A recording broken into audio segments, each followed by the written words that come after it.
Hello, in this video I'm gonna show you how to change our color and picture settings to default on your Finlux 39 FHF 5150. So in order to do that, we'll need to press on our home button on the Pilot. It's located right here.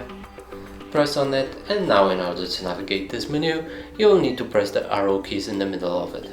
So now let's move to the settings and press OK. From here go to the system, press OK again, and go to the left. Now in the picture mode, you'll need to scroll all the way down and find advanced settings. Press OK, and from here go all the way down yet again and press OK when the reset is highlighted.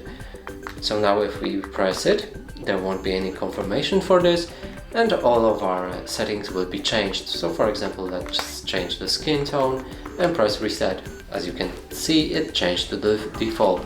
And that's it for this video. Hope you like it. Please consider subscribing to our channel, leave a like and a comment below.